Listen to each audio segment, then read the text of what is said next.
Hello, and welcome to All Things Apostolic. Today we're going to talk about delegation and a proven framework on how we can delegate effectively. Stay tuned. You're not going to want to miss today's episode.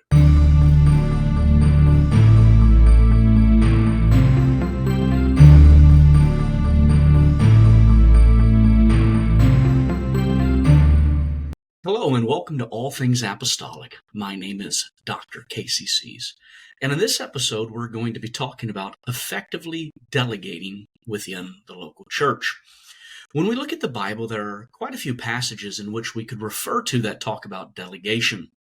Two of the most well-known passages and ones that get to the heart of delegation are Moses in Exodus chapter 18 and the story of Nehemiah. In Exodus 18, Jethro, Moses' father-in-law, observed Moses becoming overwhelmed by his responsibilities as the sole judge for the people of Israel. Jethro then advises Moses to delegate lesser disputes to capable men and reserve only the major issues for himself. You see, this not only eases Moses' burden, but it also makes the system more efficient and accessible for the people. This passage of Scripture demonstrates the importance of recognizing one's own limits and the wisdom in sharing responsibilities. It is a model for leaders in ministry to identify and empower others to share in the workload, ensuring effectiveness in leadership. In the book of Nehemiah, Nehemiah is tasked with rebuilding the walls of Jerusalem. This massive undertaking would require coordination, resources, and labor. Nehemiah organized the people and assigned them to work on different parts of the wall. By delegating tasks based on the people's proximity and ability, Nehemiah ensured the project's completion. This illustrates the value of strategic delegation based on individual strengths and circumstances. In ministry, this teaches leaders to delegate tasks in a way that utilizes the unique skills of every individual. By doing this, we foster a sense of ownership and it promotes involvement. So delegation is key in mentoring and developing future leaders. By entrusting tasks and decision-making, leaders in ministry can cultivate leadership skills in others. Delegation, effective delegation, that is, fosters teamwork and collaboration. It allows members to contribute their strengths and learn from one another and build a stronger, more cohesive team. Overburdened leaders often risk burnout, which can be detrimental to both their personal well-being and their ministry effectiveness. But through delegation, we are able to distribute the workload and ensure longevity and sustainability in ministry. Delegation is an act of empowerment. It shows trust in others' abilities and encourages them to take the initiative and grow in their roles, which is vital in thriving in ministry.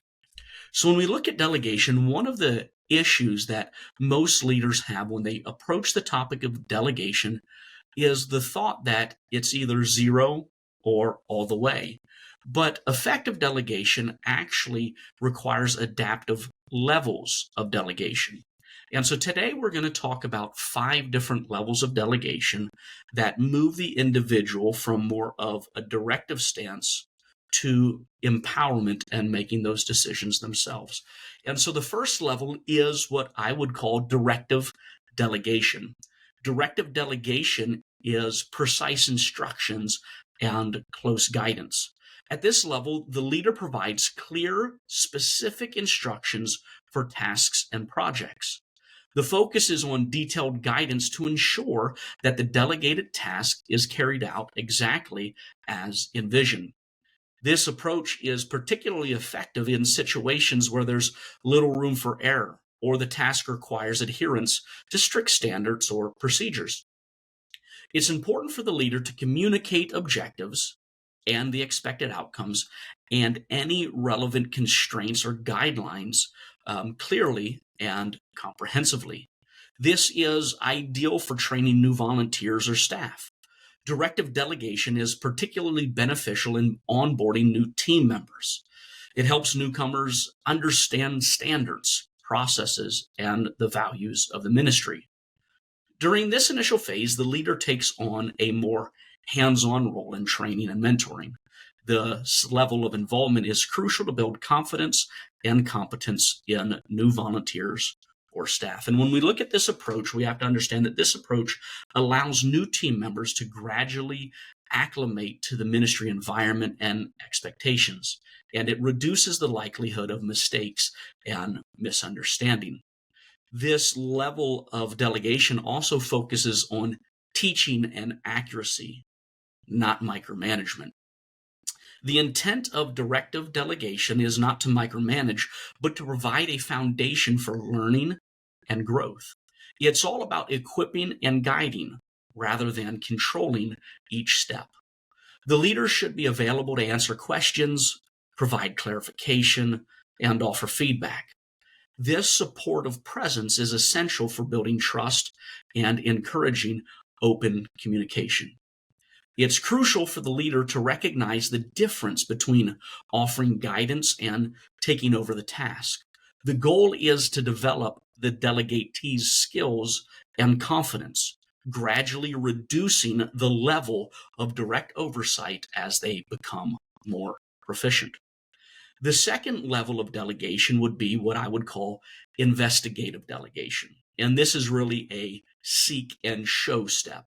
And so here you're focusing on gathering information and then reporting back for decision making. And so in investigative delegation, the delegee is tasked with collectively collecting relevant information or data and then presenting that information to the leader. This may involve researching a topic, gathering some feedback, or exploring options. The key aspect of this level is that the one that is being delegated to does not make the final decision. Instead, they provide a report that enables the leader to make an informed decision.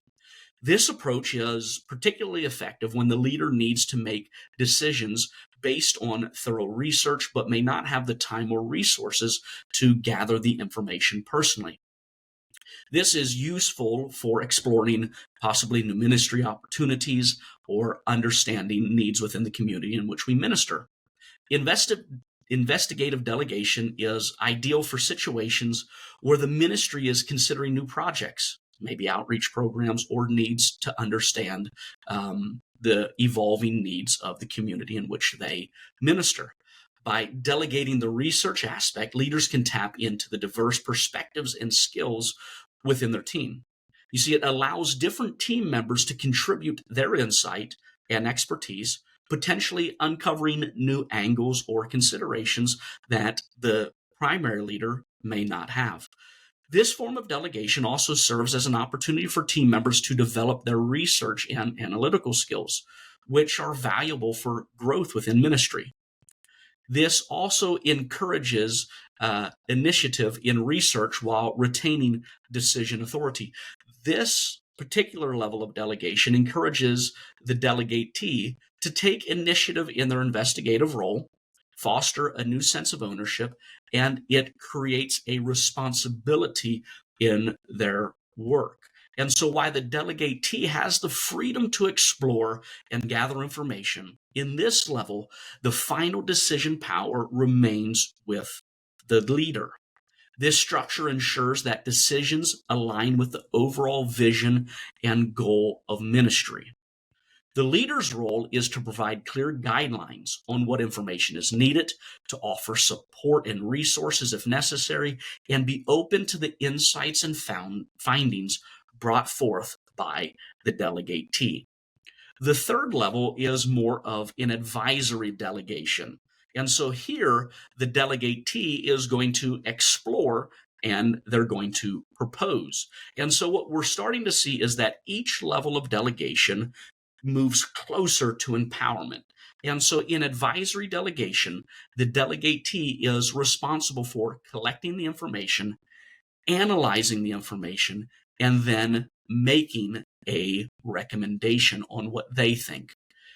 Advisory delegation involves a deeper level of responsibility compared to the previous stage. Again, here the delegatee is not only responsible for gathering the information, but also for analyzing this and forming a recommendation based on their findings. This process requires a higher level of critical thinking and judgment. The delegatee must evaluate the information, weigh the pros and cons, and anticipate potential outcomes or challenges. The final product of this delegation level is a well thought out recommendation that the delegatee presents to the leader, providing a basis for decision making. This level develops analytical and preliminary decision making skills, with final approval still being by the leader. Advisory delegation is a crucial step in developing future leaders within ministry. It challenges team members not just to gather information, but to think strategically about how that information can be applied in practical scenarios. This level of delegation helps in nurturing the delegatee's ability to make preliminary decisions. And this is a skill that is vital for any leadership role. It provides a safe environment for the delegatee to experiment and learn, as the final decision still rests with the leader. For the leader, this stage is about balancing the need to provide guidance and support with the need to allow the delegatee enough space to develop their own decision-making skills. It's about trusting the delegatee's judgment while retaining the final say in the matter. The fourth stage, or the fourth level of delegation, is what I'd call trusted delegation. And this is where the delegatee decides and informs. And so making decisions and taking action is now the part of the delegatee, but they're still going to keep the leader informed. And so in trusted delegation, the delegatee is given the autonomy to make decisions and act on them without defined parameters. This level signifies a higher degree of trust from the leader to the delegatee. The key aspect here is that the delegatee is not only responsible for decision making, but also for implementing those decisions. However, they are expected to keep the leader informed about key actions, progress, and any significant issues. This approach requires the delegatee to exercise a high degree of judgment and responsibility, as their decisions directly impact the ministry's work. This level of delegation is appropriate for ongoing projects and areas of proven competence. Trusted delegation is most effective when applied to these projects in areas where the delegatee has demonstrated considerable skill and reliability. It is particularly suitable for situations where the delegatee over time has built up expertise, understanding, and a track record of success. And so as they move from level 1 to level 2 to level 3 and into the fourth level of delegation, now they have proven themselves that they're able to do this. And so this level of delegation is no longer about testing the abilities of the delegatee, but leveraging their proven competencies to advance the ministry's objectives. And so as we move into here, we see that level 1 required a lot of oversight and input from the primary leader. And as we move forward and towards this is where the leader finally begins to free themselves up exponentially to do what only they can do. And so this level of delegation is crucial for developing independent, confident team members who are capable of thinking on leadership roles themselves. It creates an environment where the individuals can grow and thrive, knowing that their leader trusts them and values their judgment. So by allowing team members to make and implement decisions, the leader shows a level of trust in their abilities. This trust can be highly motivating and empowering for team members as it acknowledges their skills and their contributions. And the fifth level of delegation is what we would call empowering delegation. And this is where the delegatee is now owning and leading themselves. This level of delegation is complete autonomy in decision making and outcomes. Empowering delegation represents the highest level of delegation, where the delegatee is given complete autonomy over a particular task or area of ministry. This means that they're not only making decisions and taking actions, but they are also responsible for managing the outcomes. At this level, the delegatee operates almost independently with minimal oversight. They are responsible not just for the execution, but also for the strategic planning and problem solving within their area of responsibility. This delegation style requires the delegatee to be highly self-motivated. They need to be responsible and capable of handling complex tasks without needing direct supervision or guidance from the primary leader. For experienced team members, delegating in this area is about or can include entire areas of ministry. Empowering delegation is ideal for highly experienced and competent team members who have a deep understanding of their ministry's vision, values, and goals. This is often applied to entire areas of ministry, such as those managing a department or leading a major project, possibly overseeing a significant outreach program. And so in these roles, the delegatee acts almost like a leader within their scope, making crucial decisions and driving initiatives forward. This level of delegation is not just about competence in tasks, but also alignment with the ministry's ethos and mission, ensuring that the delegatee can make decisions that resonate with the ministry's overall direction.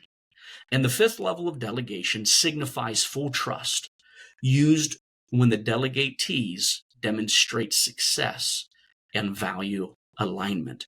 And so granting this level of delegation signifies a level of trust and confidence that is profound in the delegatee's ability and judgment. And so it's a recognition of their proven success and their alignment with the goals and values of the ministry. This level of trust is built over time and again is based on skill, reliability, and alignment. And so here, empowering delegation not only benefits the delegatee who gains significant opportunity for growth and leadership, but it also benefits the leader and it benefits the church and the ministry area as a whole and all those to whom they are responsible for leading. It allows the leader to focus on broader strategic issues, knowing that the key areas of ministry are in capable of hands. And so again, when we look at delegation, the key is not to move from 0 to 5 quickly. The goal is to, through different levels of delegation, empower the individual through hands-on training and getting to a place in which they themselves are the leader and able to make these decisions with minimal to no guidance and to own the outcomes. Thank you for joining us this week on All Things Apostolic. Next week, we're going to continue our discussion on delegation, and we're going to provide possibly some real-life examples, walk through some of the practical ministry applications and challenges to delegating effectively.